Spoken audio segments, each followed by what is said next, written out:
So friends, welcoming back. We were talking about the electoral reforms. So let's talk again. By declaration of criminal antecedents, assets, etc. by candidates.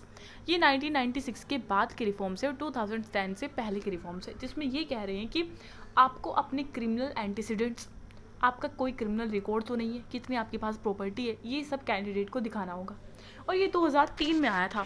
ठीक है, election commission ने ये mandatory कर दिया था candidates के लिए कि भाई जो आप कंटेस्ट कर रहे हो इलेक्शन में पार्लियामेंट या स्टेट लेजिस्लेचर के लिए, तो आपको कुछ स्पेसिफिक इन्फॉर्मेशन जो है अपने नॉमिनेशन पेपर पर देनी होगी। ठीक है, और वो स्पेसिफिक इन्फॉर्मेशन क्या होगी?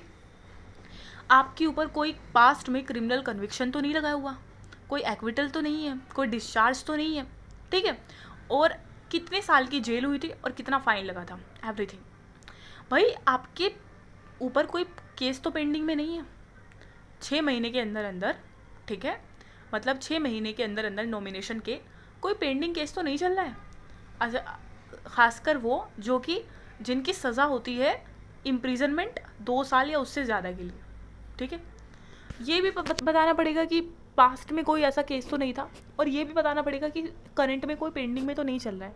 ठीक है, और भाई एक ऐसा केस खासकर वो तो ज़रूर बताना पड़ेगा जिसकी सज़ा 2 साल से ज़्यादा जेल होती है। ठीक है, और भाई ये भी डिक्लेयर करना पड़ेगा कि आपके पास एसेट कितना है, immovable, movable, bank balance, property वगैरह कितनी है।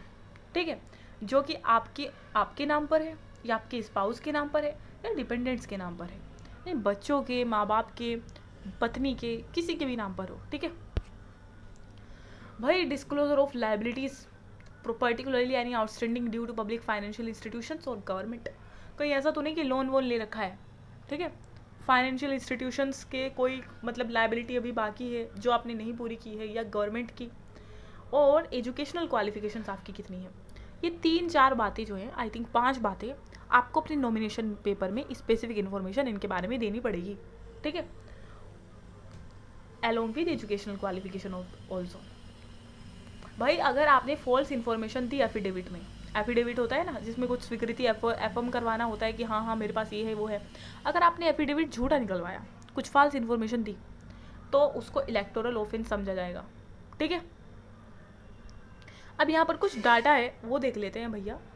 भाई 26%, ये 2019 के बाद का डाटा है, 2019 के लोकसभा इलेक्शन के बाद का 26% जो है क्रिमिनल बैकग्राउंड से आते हैं एमपीज 2014 के बाद से। 44% जो है एमपी जो है वो क्रिमिनल केसेस में पकड़े गए हैं।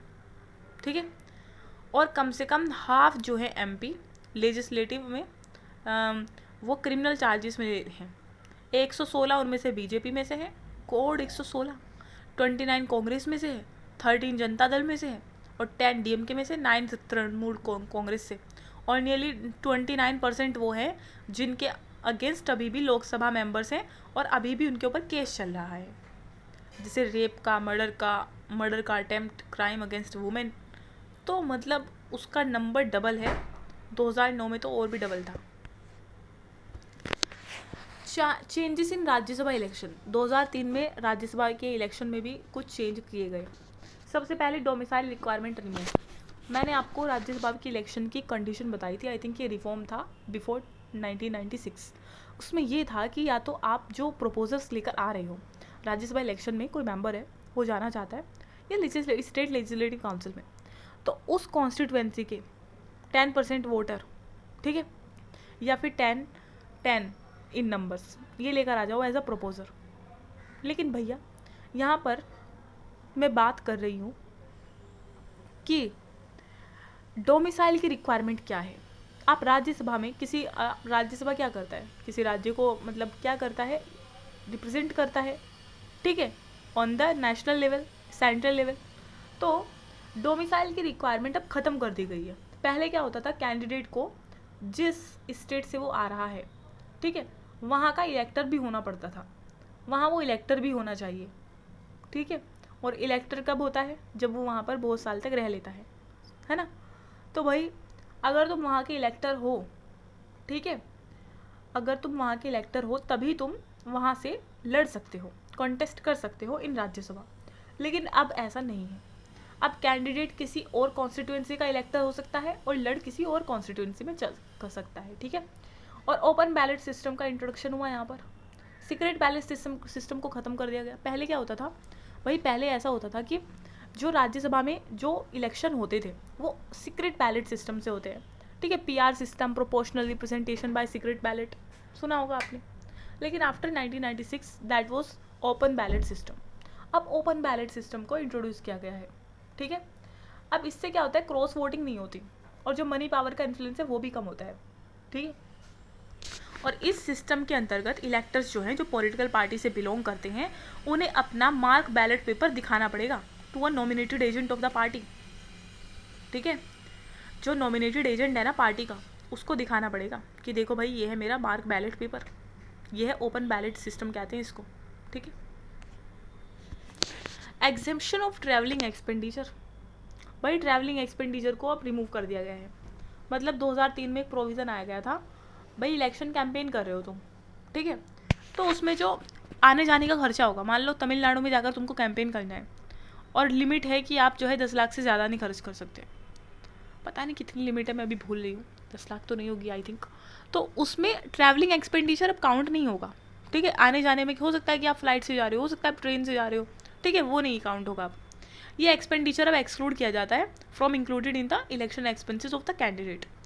Free supply of electoral rolls and other materials, भाई गवर्नमेंट जो है रिकॉग्नाइज पॉलिटिकल पार्टीज़ के जो कैंडिडेट्स हैं उनके पास फ्री सप्लाई करेगी इलेक्टोरल रोल्स की और दूसरे मटेरियल्स की। जो असेंबली इलेक्शन, लोकसभा इलेक्शन में इलेक्टर रिकॉग्नाइज पॉलिटिकल पार्टी से कैंडिडेट लड़ रहे हैं, उनके लिए इलेक्टोरल रोल फ्री में मुहैया कराया जाएगा ताकि वो देख सके। इलेक्शन कमीशन जो है कुछ सप्लाई करती है specified items to voters in the concern constituencies और to candidates of recognise political parties. Election commission supply करती है कुछ स्पेसिफाइड आइटम्स, किसको, वोटर्स को, उस कंसर्न कॉन्स्टिट्यूएंसीज में और to candidates of recognise political parties, ठीक है। समझ आ गया होगा आई थिंक ये।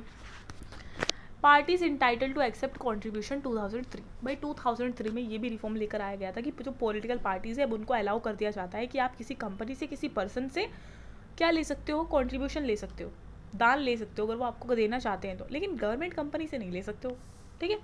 कॉन्ट्रीब्यूशन जो है 20,000 से ज़्यादा अगर हुआ तो उसको इलेक्शन कमीशन को आपको रिपोर्ट करना पड़ेगा to claim income tax relief, ताकि आपको इनकम टैक्स रिलीफ से बचाया जा सके, ताकि आपको इनकम टैक्स रिलीफ दिया जा सके।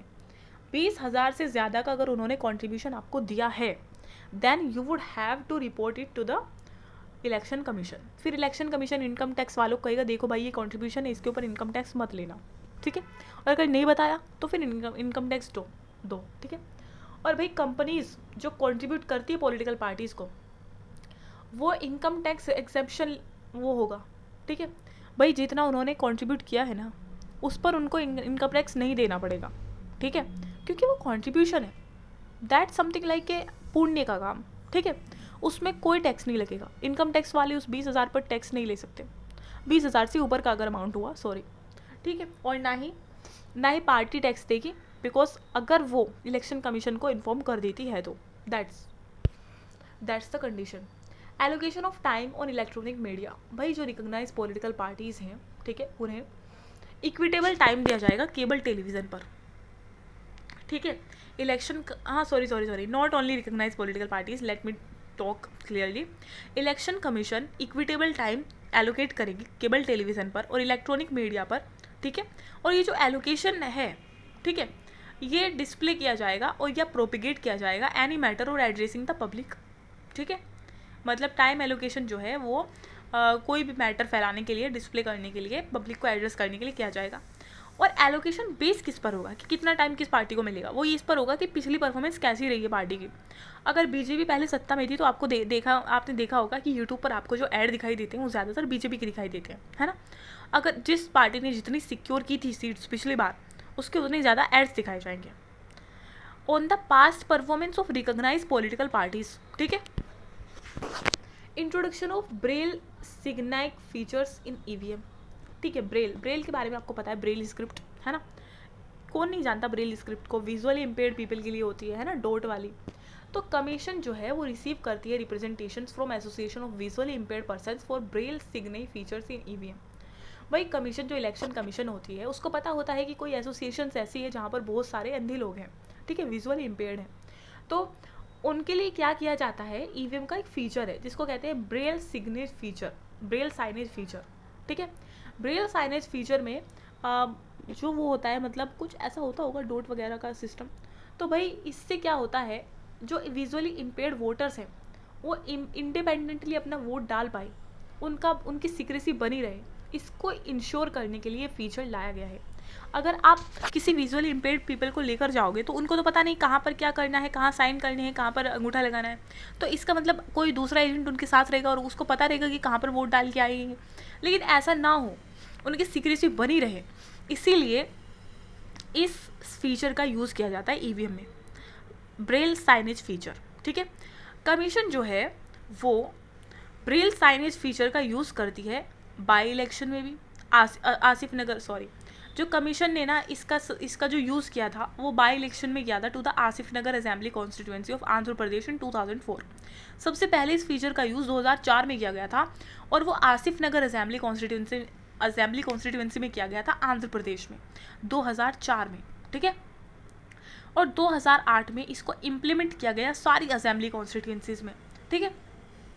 इवन एनसीटी ऑफ दिल्ली में भी, असेंबली इलेक्शन में एनसीटी ऑफ दिल्ली में भी 2008 तक सारी असेंबली कॉन्स्टिट्यूएंसी में इसका यूज़ स्टार्ट कर दिया गया, ठीक है। लेकिन सबसे पहले 2004 में हुआ था आंध्र प्रदेश के आसिफ नगर असेंबली कॉन्स्टिट्यूएंसी में। और सिमिलर ब्रेल साइनेज फीचर जो है वो इंट्रोड्यूस कराया गया इलेक्ट्रॉनिक वोटिंग मशीन में भी, ठीक है, during the general election to the 15th Lok Sabha election. I don't know why they are saying this. देखो, Braille signage feature by election में, ठीक है, 2004 में ही स्टार्ट किया गया। फिर बाई इलेक्शन हुए दूसरी, उसके मतलब सारी असेंबली कॉन्स्टिट्यूएंसी के 2008 में तब किया गया। लेकिन पहली बार जो लोकसभा इलेक्शन में उसका यूज़ हुआ है वो 2009 में हुआ है, ठीक है, 2009 में। ब्रेल साइनेज फीचर का लोकसभा में जो यूज़ हुआ है वो 2009 में हुआ है 15th लोकसभा इलेक्शन के टाइम पर, and simultaneous assembly election in some states. और फिर इलेक्टोरल रिफॉर्म्स सिंस 2010। अब हम 2010 की इलेक्टोरल रिफॉर्म्स पढ़ने जा रहे हैं, ठीक है। इलेक्टोरल रिफॉर्म्स क्या क्या हुए 2010 की बात। भाई रेस्ट्रिक्शंस आ गई एग्जिट पोल्स के ऊपर। क्या रेस्ट्रिक्शन था एग्जिट पोल्स के ऊपर, लेट्स सी। भाई जो एग्जिट पोल है, जो ओपिनियन सर्वे हम कहते हैं, मतलब अब तक रिजल्ट नहीं आए हैं इलेक्शन के, उससे पहले ही मीडिया क्या कर रही है, एग्जिट पोल करवा रही है, लोगों से पूछ रही है कि क्या लगता है आपको कौन जीतेगा, एंड देन कि लोगों ने कैसे वोट दिए और कैसे आइडेंटिफाई हुए वो पॉलिटिकल पार्टी के साथ कैंडिडेट इन एन इलेक्शन। तो ओपिनियन सर्वे होता है वो। 2009 में एक प्रोविज़न आया जिसने इसको मना कर दिया कि आप ना कंडक्ट कर सकते हो एग्जिट पोल, ना पब्लिश कर सकते हो रिजल्ट, एग्जिट पोल्स के रिजल्ट ना पब्लिश कर सकते हो ना कंडक्ट कर सकते हो during elections to Lok Sabha and state legislative assemblies. जब लोकसभा और स्टेट लेजिस्लेटिव असेंबलीज के इलेक्शन हो रहे हो तो आप ना ही तो पब्लिश कर सकते हो ना ही कंडक्ट कर सकते हो उसके रिजल्ट को, ठीक है। No person is allowed to conduct any exit poll और publicise the result via print, electronic media और एनी अदर मीन्स। कोई भी इंसान ना ही तो एग्जिट पोल कंडक्ट करेगा और ना ही उसके रिजल्ट को पब्लिश करेगा, ठीक है, ना प्रिंट के द्वारा, ना इलेक्ट्रॉनिक मीडिया के द्वारा और ना ही अदर मीन्स के द्वारा during the period notified by the election commission. किस पीरियड के दौरान? भाई उस पीरियड के दौरान जो इलेक्शन कमीशन ने नोटिफाई किया है, ठीक है। अब भाई वो पीरियड हो सकता है 48 घंटे या 2 दिन पूरा, जब तक पोलिंग हो, ठीक है। नहीं कर सकते आप, ये नहीं कि आप कर ही नहीं सकते, बिल्कुल कर सकते हो, बाद में कर सकते हो जब वो नोटिफाइड टाइम कंप्लीट हो जाए, देन उसके बाद you can do. Time limit for submitting a case for disqualification. भाई टाइम लिमिट क्या है डिस्क्वालिफिकेशन का केस सबमिट करने की? 2009 में एक प्रोविज़न आता है, एक प्रोविज़न इनेक्ट किया जाता है to simplify the procedure for disqualifying individuals guilty of corrupt practices. 2009 में एक प्रोविज़न इनेक्ट किया जाता है ताकि हम उस प्रोसीजर को सिंप्लीफाई कर सके जो डिस्क्वालीफाई करती है इंडिविजुअल्स को जो किसी करप्ट प्रैक्टिसेस के गिल्टी पाए जाते हैं, ठीक है। उसने कहा 3 month time limit for the specified authority to submit the case of a person found guilty of corrupt practices to the president, ठीक है। 3 month का टाइम लिमिट है। कोई अगर इंसान, ठीक है, अगर गिल्टी पाया गया है करप्ट प्रैक्टिसेस का तो वो अथॉरिटी, जो स्पेसिफाइड अथॉरिटी है, वो 3 महीने के अंदर अंदर प्रेसिडेंट के सामने वो केस को इंट्रोड्यूस कर दे, ठीक है, सबमिट कर दिया उस केस को 3 महीने के अंदर अंदर प्रेसिडेंट के सामने, वो स्पेसिफाइड अथॉरिटी जिसको ये काम दिया गया है, ठीक है। और भाई ये जो सबमिशन है वो ये for the determination of the question of disqualification, I am not getting what does it mean. ये क्वेश्चन ऑफ डिस्क्वालिफिकेशन को डिटरमाइन करेगा, what does it mean. All official included in corrupt practices. 2009 में एक provision introduce किया गया जिसमें ये था कि जितने भी सारे ऑफिशियल्स हैं जो कि इलेक्शन कंडक्ट में हैं, ठीक है, a provision was introduced to encompass all officials involved in election conduct. This include government and non-government officials. सारे government and non government officials भी जो कि डेप्यूटेड किए गए इलेक्शन कमीशन के द्वारा उसमें, यानी ये सारे इसके अंतर्गत आएंगे, ठीक है।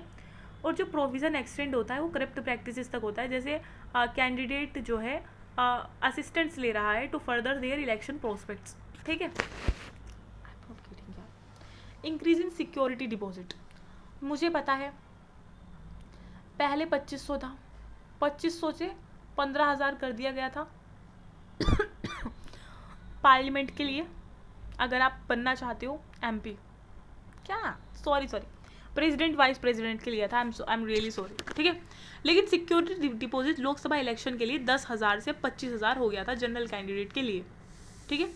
जनरल कैंडिडेट के लिए जैसे प्रेसिडेंट और वाइस प्रेसिडेंट को भाई पहले 2500 देने पड़ते थे, अब कितने देने पड़ते 15,000 सिक्योरिटी डिपॉजिट के। वैसे ही एमपीज़ को पहले 10,000 देने पड़ते थे, अब 25,000 देने पड़ते हैं सिक्योरिटी डिपॉजिट 25,000। बताओ कोई गरीब इंसान कैसे हिम्मत करेगा।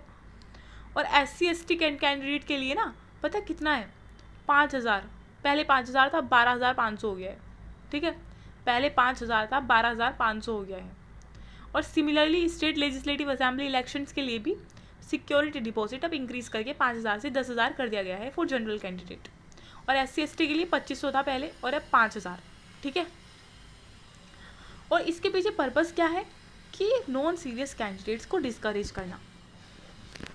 Appellate authority with in the district, भाई एपिलेट अथॉरिटी मतलब 2009 में एक प्रोविज़न बनाया गया था कि एक एपिलेट अथॉरिटी का अपॉइंटमेंट होना चाहिए with in the district against the order of electoral registration officers.